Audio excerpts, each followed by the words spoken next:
pada kamu sedangkan kamu mengetahuinya.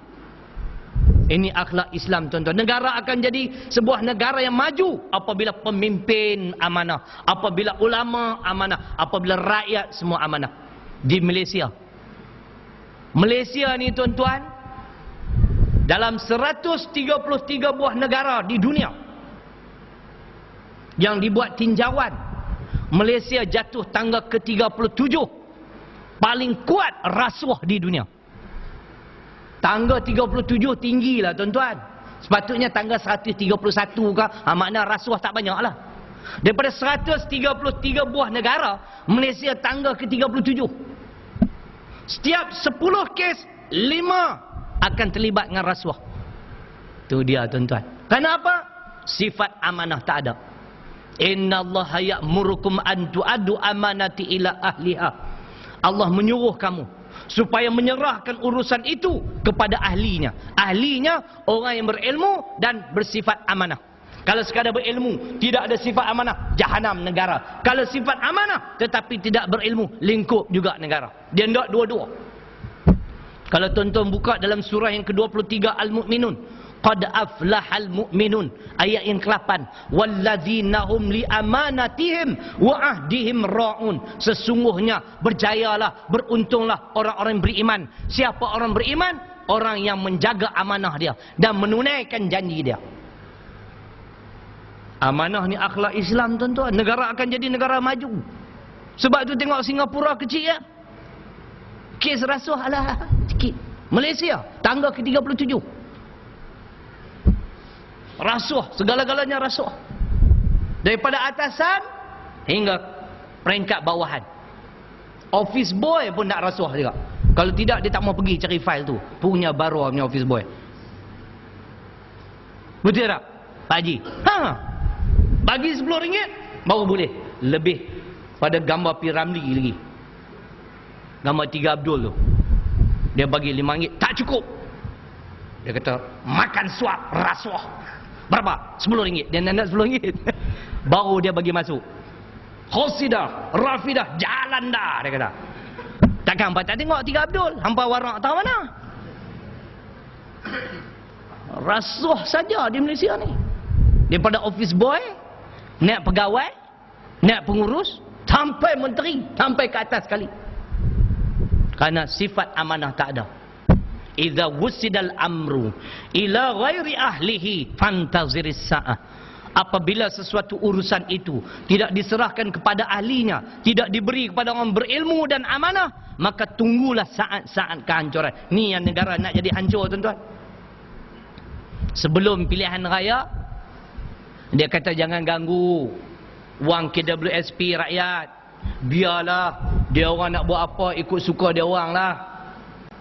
Sebelum pilihan raya. Puak-puak ni munafik, tuan-tuan. Lepas pilihan raya, dia juga bersetuju. Mulai tahun 2005 dalam perancangan KWSP, pengeluaran KWSP akan dibuat dalam bentuk pencen. Nampak, tuan-tuan? Sebelum pilihan raya dia janji cukup bagus. Inilah pemimpin negara kita. Kenapa? Karena dia tak ada yang ketiga, sifat akhlak Islam. Akhlak Islam yang ketiga, benar. Dia tidak berdusta. Nampaklah. Ini kuat berbohong. Apabila ditanya bagaimana sahabat kita dalam tahanan, sehat. Bagaimana dengan layanan? First class. Layanan istimewa, first class. Bila kita bawa dia keluar ke mahkamah, nak dihadapkan ke mahkamah, tengok-tengok lebam biji mata. Dia kata ni bukan apa ni, dia buat sendiri. Macam mana dia buat sendiri, Datuk Seri? Dia ambil gelas tu, dia tekan. Bagi lebam. Lepas tu dia nak salahkan kita. Dia bohong lagi. Ketika sedang rancak dia membohongi rakyat, tuan-tuan, keluarlah pelakon penyangak gambar Melayu A. Rahim. Zaman dulu gambar Melayu yang penyangak tu Saleh Kamel, Omar Suwita, A. Rahim. Takkan buat tak ingat? Boy aku pun boleh ingat puak-puak ni. A. Rahim pun keluar. Saya yang belasah Datuk Seri. Itu dia. Nampak tak tuan-tuan? Ini bukan akhlak Islam apabila pemimpin asyik membohongi rakyat. Tapi nak buat macam mana? Rakyat Malaysia ni, orang Melayu khususnya jangan marahlah. Kalau siapa-siapa yang nak beli VCD saya malam ni yang rakam, jangan kecil hatilah orang Melayu yang nak dengar. Kita dengan orang asli sama ya. Orang Melayu Malaysia ni macam orang asli ya. Tak tahu nak pilih pemimpin. Pemimpin dah berbohong dulu, kini, selamanya. Tak lagi. Ya Allah. Ish.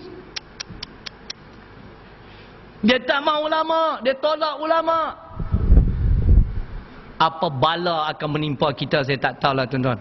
Bila kita sebut tentang bala, gempa bumi, banjir besar, kemarau panjang, itu semua contoh-contoh jenis-jenis bala. Gejala sosial meningkat. Sampai hari ini dah kita jadi bimbang, sebimbang-bimbangnya. Tengok kes yang sedang dihadapkan ke mahkamah, kes Norita, Kenny Ong, semua dirogol, dibunuh tuan-tuan. Ya Allah, ini semua bala lah ni. Kenapa kita tak mau memilih pemimpin berdasarkan petunjuk Allah? Nabi Muhammad datang ke dunia untuk membawa satu pimpinan yang betul. Kerana pimpinan ini daripada Allah, bukan daripada diri beliau sendiri. Maka lahirlah pemimpin-pemimpin yang kuat membohongi rakyat. Betul atau tidak tuan-tuan? Betul tuan-tuan? Hai, tak setuju belah kanan ni? Belah sana apa puak-puak ni? Ha, tu dia tuan-tuan. Kita nak pemimpin yang benar. Benar dalam tutur kata, benar dalam tindak tanduk. Baru ada keberkatan negara. Ini nak asyik nak bohong lah. Nah, muslimin dan muslimat yang dirahmati Allah Subhanahu Wa Taala.